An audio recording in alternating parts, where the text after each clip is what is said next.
Well, I always tell people about my journey, and whenever I'm speaking at these events and stuff, and I tell people the journey because when I do, it's everybody can put themselves in my shoes and say, wow, this is how you've learned.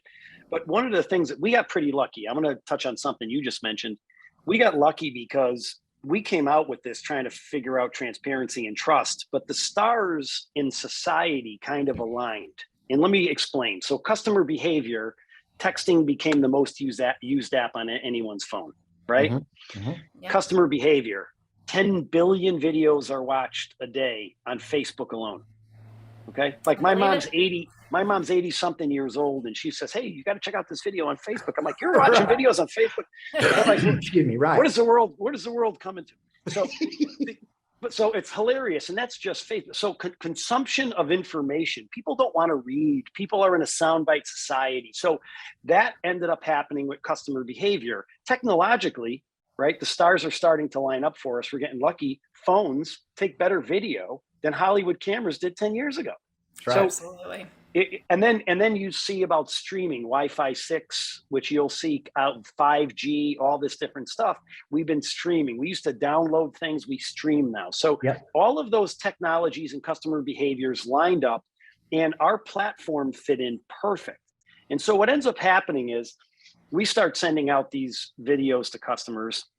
And my favorite is when I go to places and they talk about personalization and they talk about the customer, and I go, excuse me, what do you mean by personalization? Is that, Amazon suggesting the underarm deodorant I use? Because it's, is that like, wow, they know I use that deodorant, I should order it again, right? That is personalization. But for us, personalization was, my name is Joe, I'm the certified technician here at ABC Ford, and I'm showing you your license plate on your car, which they can see. And let me just go over a multi-point inspection to show you that blah, blah, blah, blah, blah. And so it's your car, it's your investment. You're talking to the doctor, not the receptionist. That's right. And this is what customers love, and they love to learn. We learned that. I didn't know that to start. And I'll tell you one funny thing and you're going to laugh at this one because you guys have been in this business. I always say first mover advantage is the person who learns first. And one of the things that happened with us that was pivotal is we saw a crazy amount of shares happening on the videos. Now you think, oh, great, this is a texting platform. No, we're an engagement platform. So we send out the video, we compress it in the link gets compressed again from the phone and then again up. And then when the customer clicks on the link, they get a beautiful high definition video, can see it and can hear it clearly. But when they're clicking on the link, we're seeing their actions and engagement. It's not like the phone call that says, hi, I'm leaving a message. Can you call me back? Like, I know that you've watched it, how many times you've watched it. I know if you've shared it.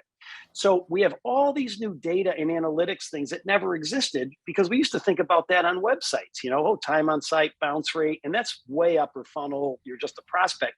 We're in the middle of the conversation now, and we know what you're doing. So wow. But the funny thing that you're going to laugh at is this. We saw so many, 36% of the videos were being shared, and we're like, wow, what's up with that? So we then go down to the dealers, go to the customers and figure out what's going on. Technicians were making 6 recommendations, doing perfect MPIs. Before, the technician was cutting them down to 4. They were thinking with their wallet, not the customers. They thought the tech was overselling. They didn't understand the repair. Either way, the 6 went to 4 before they talked to the customer. Then they would call the customer and try to verbally tell the customer those 4 items.